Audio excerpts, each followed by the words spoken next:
Hola, mi nombre es Adi Eumir Vázquez Ortiz y esta es la presentación de mi examen final de la materia de bioinformática en la carrera de bioquímica diagnóstica.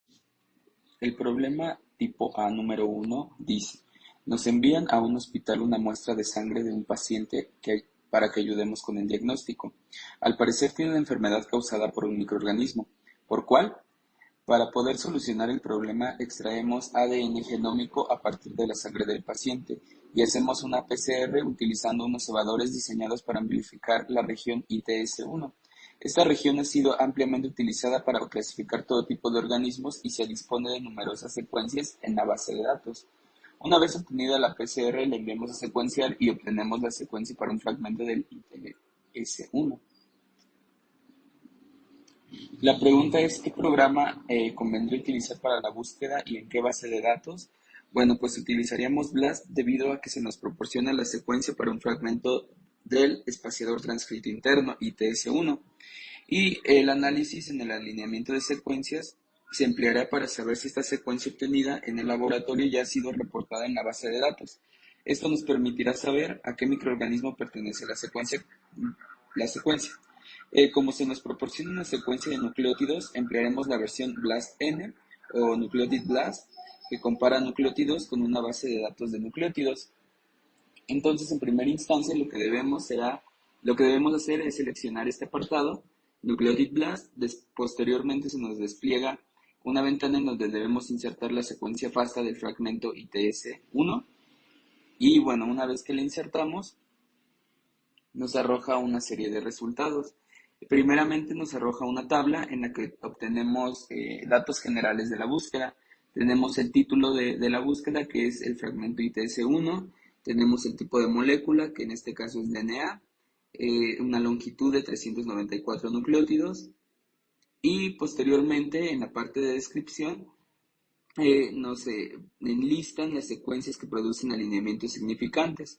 En este caso se nos muestran 100 secuencias que han sido seleccionadas y entre ellas podemos identificar en el listado Toxoplasma gondii y Haemondi. Si seleccionamos la pestaña de taxonomía, encontramos que los organismos que producen los alineamientos significantes en esta lista de 100 pertenecen a la familia Sarcosistidae, entre ellas Toxoplasma gondii y Haemondi solamente. Entonces podemos determinar que la infección es en primera instancia causada por protozoos apicomplexa que pertenecen a la familia Sarcosistidae. Sin embargo, hay que determinar qué especie perteneciente a esta familia es la que está causando la infección. Entonces, prestamos atención a la primera pestaña de descripción, en donde se nos muestran las secuencias que poseen los alineamientos significantes. De las 100 que se muestran, 12 pertenecen a Haemondi y 88 a Toxoplasma gondii. Podemos ver que el predominio de este listado corresponde a Toxoplasma gondii en cuanto a secuencias con alineamientos significantes. En rojo está la lista para Haemondi y esta presenta valores de e-value cercanos a cero y una identidad que oscila entre 95 y 96% con respecto a la secuencia query, que es la secuencia que se obtuvo en el laboratorio. Para Toxoplasma gondii, que presenta ya un predominio en esta lista de 100, se presentan valores de e-value cercanos a cero y en la mayoría de los casos el valor es cero. Además, la identidad con respecto a la secuencia query oscila entre el 98 y 100%. Hay que recordar que cuanto menor es el e-value, más significativo es el alineamiento y entre más cercano a cero, más homólogas son las secuencias. Por lo tanto, podemos ir descartando que la infección corresponde o es causada por Haemondi, debido a que pues Toxoplasma gondii presenta valores de e-value incluso de cero. Y en cuanto a la identidad, pues Toxoplasma gondii llega a presentar hasta de 100% una identidad. Entonces, podemos decir que la infección es causada específicamente por Toxoplasma gondii. Y consultando en Science Direct, Toxoplasma gondii pues, es un parásito común en todo el mundo, donde alrededor del 30% de los humanos padecen esta infección.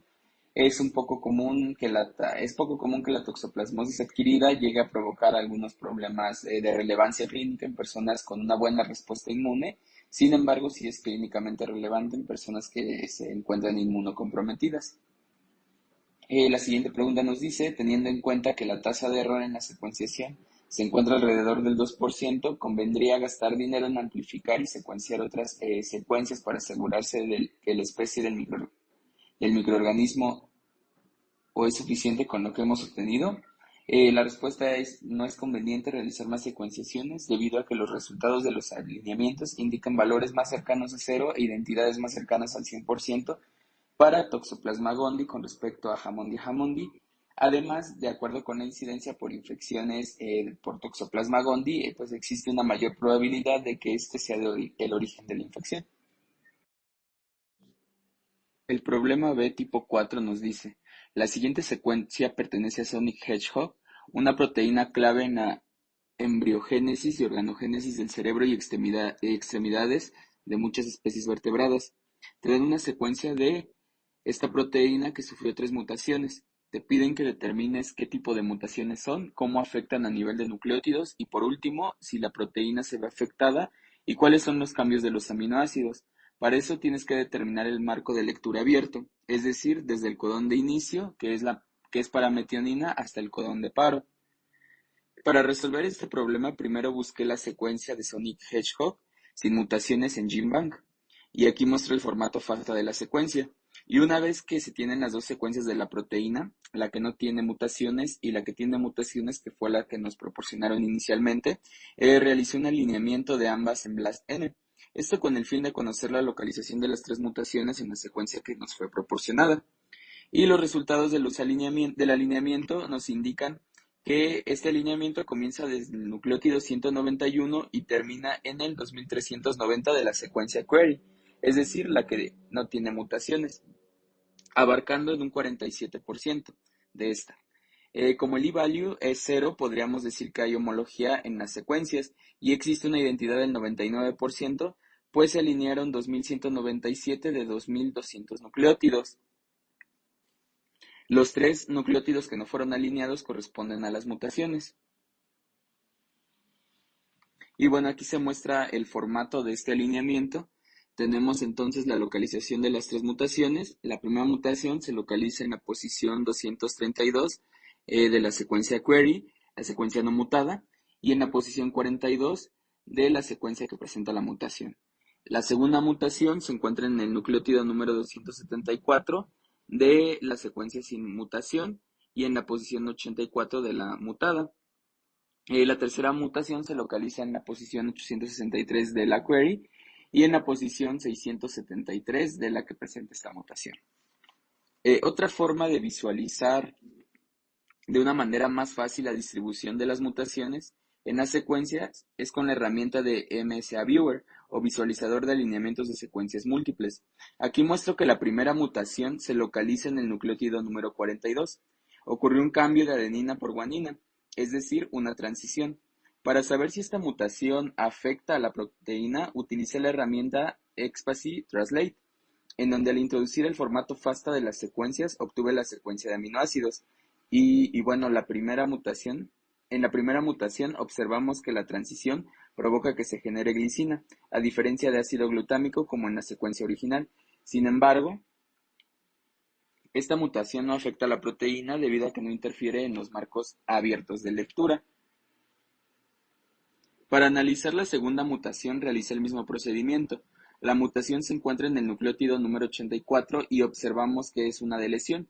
Sin embargo, esta mutación no afecta a la proteína debido a que no interfiere en los marcos abiertos de lectura. En la tablita observamos a los codones con sus respectivos aminoácidos, tanto para la secuencia normal y la mutada. Resalto que se pierde la homología de nucleótidos a partir del codón para treonina en la secuencia normal debido a la presencia de la deleción. Y es por esto que al recorrerse la lectura de codones hacia la izquierda, se genera una histidina en la secuencia mutada, para posteriormente generar una arginina, recuperando así la homología con la secuencia no mutada. La tercera mutación la localizamos en el nucleótido número 673 y consiste en el cambio de una citosina por una adenina, es decir, una transversión. En la secuencia de aminoácidos observamos que la transversión provoca la generación de timina, adenina, adenina, que en el proceso de traducción pasa a ser uracilo, adenina, adenina, que es un codón de paro. Por lo tanto, esta mutación sí afecta a la proteína, pues el marco abierto de lectura se hace más pequeño y la longitud de la proteína también disminuirá. El problema tipo C número 8 nos dice: en todo el mundo, las infecciones del torrente sanguíneo se asocian con altas tasas de morbilidad y mortalidad. La identificación rápida de patógenos es de importancia central para el paciente.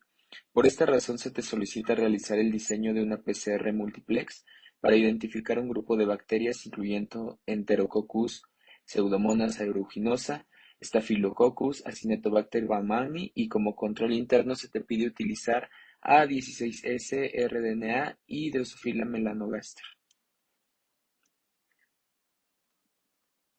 Lo que realicé primero fue una consulta en ScienceDirect, debido a que se pide utilizar como control interno A16S-rDNA de Drosophila melanogaster, y encontré que el 16S-rRNA es un componente de los ribosomas de las bacterias y es el gen constitutivo más común en estas. Su secuenciación es frecuentemente utilizada para determinar la taxonomía bacteriana o bien para evaluar la presencia de bacterias en muestras clínicas.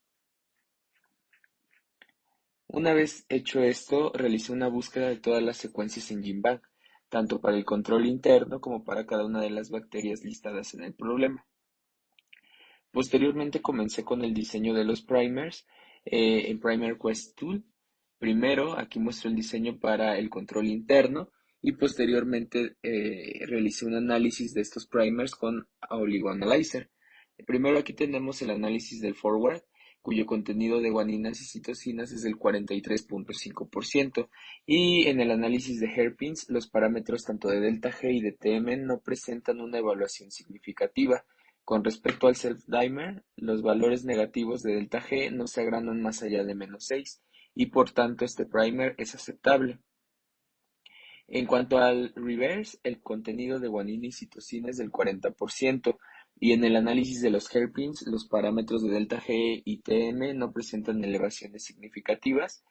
Con respecto al self-dimer, como existe un valor negativo de delta G que se agranda más allá de -6 kilocalorías por mol, es decir, el valor de -6.76 kilocalorías por mol, lo que hice fue obtener el porcentaje de este con respecto al delta G máximo, que es de -38.89 kilocalorías por mol, siendo este de 17.38%, y al ser menor del 30%, este primer es aceptable. Y lo que obtenemos es un amplicón generado con una longitud de 246 pares de bases. Aquí muestro el mismo procedimiento, pero ahora para los primers de Enterococcus. Igual diseñé el primer con Primer Quest Tool y posteriormente el análisis de estos con OligoAnalyzer. Aquí tenemos que el forward tiene un contenido de guanina y citosina del 50%, y en el análisis de los hairpins los parámetros no presentan elevaciones significativas con respecto al self-dimer.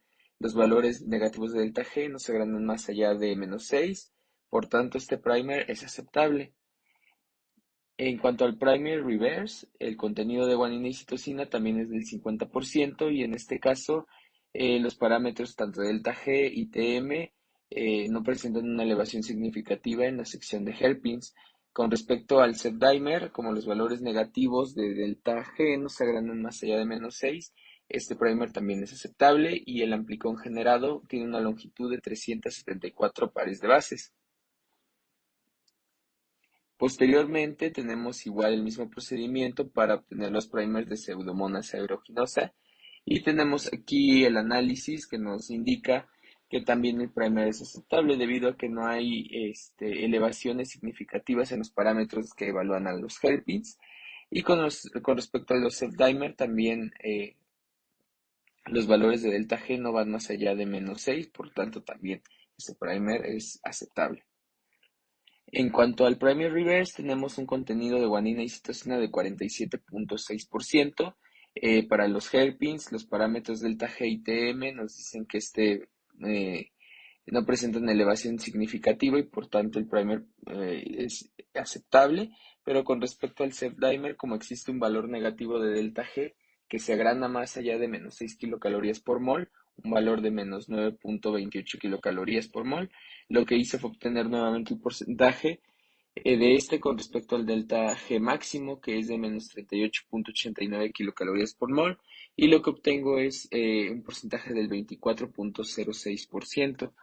Como este porcentaje es menor al 30%, decimos que el primer es aceptable y generamos un amplicón cuya longitud es de 559 pares de bases. Ahora tenemos el diseño para Staphylococcus y el análisis para el forward nos dice que tiene un contenido de guanina y citosina de 50%. El análisis de los hairpins nos indica que los parámetros de este no presentan elevaciones significativas con respecto al Z-dimer. También hay alteraciones que nos indican que el forward pueda rechazarse. Con respecto al reverse, el contenido de guanina y citosina es de 45.5%. El análisis de los hairpins, los parámetros de delta G y TM no van a presentar una elevación significativa. Y con respecto al Z-dimer, como los valores negativos de delta G nos agregan más allá de menos 6, este primer es aceptable. Y aquí obtenemos un amplicón con una longitud de 309 pares de bases. Ahora tenemos el diseño para Cinetobacter baumannii y también realicé el mismo procedimiento. Tenemos el análisis con oligoanalyzer del forward primero, cuyo contenido de guanina y citosina es de 40.9%. En el análisis de hairpins, los parámetros de delta G y TM no presentan elevaciones significativas con respecto al Z-dimer, como los valores negativos de delta G no se agrandan más allá de menos 6, decimos que este primer es aceptable. Y en el reverse, el contenido de guanina y citosina es de 45.5%. En el análisis de los hairpins para los parámetros delta G y TM no presentan elevaciones significativas. Con respecto al Z-dimer, los valores no van más allá de menos 6, entonces este primer también es aceptable y aquí obtenemos un amplicón cuya longitud es de 215 pares de bases. Posteriormente realicé una evaluación de los heterodímeros que podrían formarse entre todos los primers. Y bueno, en esta tabla que realicé puse las interacciones que podría haber entre cada uno de ellos y obtenemos que en la mayoría de los casos no se observan interacciones importantes porque los valores de delta G de estas no crecen de manera negativa más allá de menos 6 kilocalorías por mol, y en los casos en los que esto pasa, el delta G representa valores menores del 30% con respecto al delta G máximo. Por lo tanto, los primers son adecuados para ser empleados en la PCR múltiplex. Y finalmente aquí como resumen, pues tenemos que los primers diseñados tienen una TM de 62 y de acuerdo con la fórmula para obtener la temperatura de alineamiento TA igual a TM menos 5, se propone una temperatura de alineamiento de 57 grados centígrados. Y en cuanto a las temperaturas de desnaturalización y síntesis, se sugieren 95 grados centígrados y 70 grados centígrados respectivamente. Recordemos aquí que los amplicones para el amplicón para el control interno tiene una longitud de 246 pares de bases. Para Enterococcus, el amplicón generado tiene una longitud de 374 pares de bases. Para Pseudomonas aeruginosa, el amplicón generado tiene una longitud de 559 pares de bases. Para Staphylococcus, el amplicón generado tiene una longitud de 309 pares de bases. Y para Acinetobacter baumannii, el amplicón generado tiene una longitud de 215 pares de bases. Y bueno, este esquema resume la metodología que se seguiría para realizar la PCR múltiplex. Tenemos que en el tubito se integra la muestra con los 4 pares de primers, los primers para cada bacteria que puede causar la infección. Posteriormente tenemos el diagrama de los ciclos de la PCR, tenemos la temperatura para la desnaturalización sugerida de 95 grados centígrados, posteriormente la temperatura de alineamiento calculada a 57 grados centígrados y finalmente la temperatura de extensión o síntesis sugerida de 70 grados centígrados y finalmente muestro la electroforesis teórica realizada. El problema tipo D número 2 nos dice: la progeria es una enfermedad vinculada con el envejecimiento prematuro en los niños. Investiga información sobre la enfermedad, proteínas involucradas, así como mecanismos moleculares que llevan al desarrollo de la enfermedad. Si hay dominios afectados, obtiene información de estos, así como su función normal y su papel en la patología. Indica el modo de herencia, si es que hay tratamiento y cuál es la esperanza de vida. Para resolver este problema, lo primero que hice fue realizar una búsqueda en ScienceDirect, en donde encontré que esta enfermedad también es denominada síndrome de Hodgkinson-Gilford progeria y es un síndrome de envejecimiento acelerado que se caracteriza por la presencia de alopecia, atrofia de la piel, pigmentación aberrante, lipodistrofia y muerte, con una esperanza promedio de vida de 14.3 años, esto como resultado de la insuficiencia cardíaca. Aquí mismo encontré algunas generalidades como que el síndrome es causada por una mutación puntual heterocigota de novo en el gen LMNA, activando así un sitio de empalme críptico y eliminando 50 aminoácidos. Los pacientes van a acumular un mutante truncado y la lámina A permanecerá farnesilada de manera permanente y esta se le denominará progerina. Este se va a anclar a la membrana nuclear y va a romper el andamio nuclear dominantemente, resultando entonces en anormalidades nucleares, en la pérdida de heterocromatina y daño al DNA telomérico. Una vez que obtuve el gen que estaba involucrado en esta enfermedad, realicé la búsqueda del mismo en OMIM y seleccioné el resultado que correlaciona al gen, el MNA, con la enfermedad que estamos estudiando, es decir, el síndrome de Hodgkinson-Gilford. Y inicialmente se nos muestran algunas generalidades como la localización del gen en los cromosomas. Se localiza en el cromosoma número 1. Encontramos algunas generalidades nuevamente como en cuanto a descripción y herencia que coinciden con lo encontrado en ScienceDirect.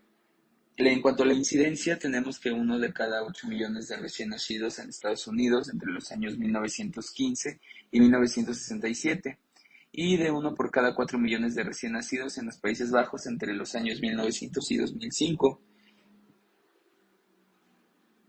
En cuanto a la patogénesis, Goldman y colaboradores en el año 2004 encontraron cambios significativos en la forma nuclear, incluida la lobulación de la envoltura nuclear, el engrosamiento de la lámina nuclear, la pérdida de heterocromatina periférica, también en la agrupación de estos, y toda la agrupación de estos defectos estructurales empeoraron a medida de que las células con este síndrome envejecieron en el cultivo. La gravedad de este síndrome se correlacionó directamente con la aparente acumulación de la proteína mutante a la que inicialmente se le denominó LA delta 50, que sería la progerina. En la progeria, la acumulación de farnesilprelamina A interrumpe el andamio estructural del núcleo, lo que va a llevar a la deformación de estos mismos, y los inhibidores de la farnesiltransferasa pueden revertir esta anomalía celular. Malampalli y colaboradores en el año 2006 probaron la eficacia de estos inhibidores en un modelo de progeria en ratones. Los ratones que fueron tratados con los inhibidores de la farnesiltransferasa mostraron una mejora en cuanto al peso corporal, la fuerza de agarre, integridad ósea, porcentaje de supervivencia de incluso 20 semanas de edad, y finalmente con estos resultados se concluyó que los inhibidores de la farnesiltransferasa pueden tener efectos benéficos en humanos que padecen progeria. Como observamos en la parte superior derecha, se nos arrojan algunos enlaces externos. Uno de ellos es UniProt, el cual me redirigí para seguir investigando datos sobre la proteína implicada en la enfermedad. Y así obtenemos que el gen LMNA, que es el implicado aquí, va a codificar para la prelámina AC, la proteína que ya hemos estado mencionando. Y las funciones de esta proteína es básicamente desempeñar un papel en el montaje nuclear, en la organización de la cromatina, la membrana nuclear y la dinámica de los telómeros, pero también va a ser necesaria para el desarrollo del sistema nervioso, del músculo esquelético, para la osteoblastogénesis y la formación ósea. Esta también va a impedir que se infiltre grasa en el músculo y en la médula ósea, esto para permitir el mantenimiento del volumen y la fuerza del músculo y del hueso. Y finalmente también se implica en la homeostasis cardíaca. Tenemos también en otra sección de aquí de UniProt la ubicación celular de esta proteína y vemos que se localiza principalmente en el núcleo, como ya lo hemos venido comentando. En la sección de patologías tenemos que este síndrome es causado por la acumulación tóxica de una forma truncada de la lámina AC. Esta proteína mutante, que es llamada progerina, es codificada por la isoforma número 6 y va a actuar para desregular la mitosis y la señalización del daño al DNA, lo que va a conducir a la muerte celular prematura y a la senescencia. La forma mutante va a ser generada por una mutación descensa en el codón número 608 de la prelamina A, que causa activación de un sitio donante de empalme críptico, lo que resulta en la producción de la isoforma número 6, con una eliminación de 50 aminoácidos cerca de la terminal C. Esto también ya lo habíamos mencionado en los resultados de búsqueda de ScienceDirect. Y en la tabla nos muestran algunas mutaciones importantes durante el curso de este síndrome que van a ocasionar algunas otras anomalías. Por ejemplo, tenemos que el cambio de ácido glutámico por lisina puede estar asociado con accidentes cerebrovasculares tempranos y que resultan graves. Ahora muestro aquí la secuencia de la isoforma 6, la progerina, al lado derecho, cómo difiere con la secuencia canónica que se localiza en el lado izquierdo. Como podemos ver y como lo he mencionado, han desaparecido algunos aminoácidos que van desde el 607 hasta el 656. Este rango lo marqué con color amarillo en la secuencia canónica. Y bueno, esta la eliminación de estos aminoácidos afectará a los dominios de la proteína. Para responder esta pregunta realicé una búsqueda en PFAM, en donde encontré los dos dominios que aquí se muestran. El dominio en verde comienza desde el aminoácido número 30 y termina en el aminoácido número 386. El dominio en rojo comienza en el aminoácido número 433 y termina en el 545. Estos dominios van a generar componentes estructurales del citoesqueleto que van a permitir la adhesión a la membrana. Sin embargo, hay que recordar que el rango de eliminación de aminoácidos en isoforma 6 comienza en el aminoácido 607. Por lo tanto, estos dominios se conservan en esta isoforma, que es de interés para la enfermedad. Entonces, ¿qué es lo que causa la enfermedad? Bueno, pues es el polimorfismo en el codón número 608, porque va a resultar en la activación de un sitio donante de empalme críptico dentro del exón número 11, lo que va a resultar en un producto proteico truncado que va a carecer del sitio para la escisión endoproteica. La inhibición de esta escisión endoproteica va a generar una acumulación de la progerina, como ya se había mencionado anteriormente. Y finalmente realicé una búsqueda en KEF, donde nos vuelve a arrojar algunas generalidades que ya he mencionado de esta enfermedad, pero aquí destaco en amarillo el resultado en cuanto a la medicación que se ocupa lonafarnib, y esta pues es un inhibidor de la farnesiltransferasa, como ya también se había mencionado en estudios anteriores, pues el uso de estos en una línea de ratones con este síndrome pues generó resultados positivos en cuanto a el uso benéfico de estos en humanos que tienen esta enfermedad. El problema tipo E número 15 nos dice: el virus de la inmunodeficiencia humana VIH utiliza como receptor principal a la proteína membranal CD4 de los linfocitos y como correceptor al receptor de quimiosina CCR5. En el 2008, en un hospital de Berlín, una persona con VIH recibió un trasplante de médula ósea debido a que tenía leucemia. A los pocos meses, la concentración de los viriones del VIH en sangre pasó a ser indetectable y posteriormente se declaró que este paciente sería la primera persona del mundo virtualmente curada de VIH-Sida. Se secuenciaron entonces los RNA mensajeros de las proteínas receptoras del paciente y de un paciente control, encontrándose lo siguiente. Y el problema nos da ambas secuencias, tanto la del paciente control como la del paciente del Hospital de Berlín. Las preguntas son: primero, realizar un alineamiento de la secuencia del paciente de Berlín y del paciente control y analizar si se encuentran diferencias significativas entre ellas. Después, ¿cuál crees que fue el tipo de mutación que sufrió el gen del paciente de Berlín? ¿Cuántos pares de bases fueron afectadas por esta mutación? Y si sabemos que el virus requiere de la presencia del correceptor CCR5 para la acción infectiva de los linfocitos, ¿por qué crees que el paciente adquirió inmunidad al virus después del trasplante? Y bueno, pues lo que hice fue realizar un alineamiento en NBLAST.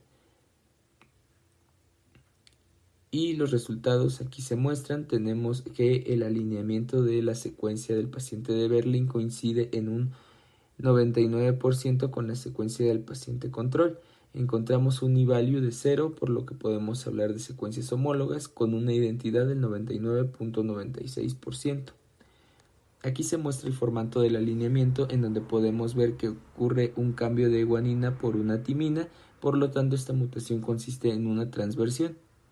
Y es posible que esta mutación provocara que la secuencia de aminoácidos que codifican para el correceptor CCR5 se modificara.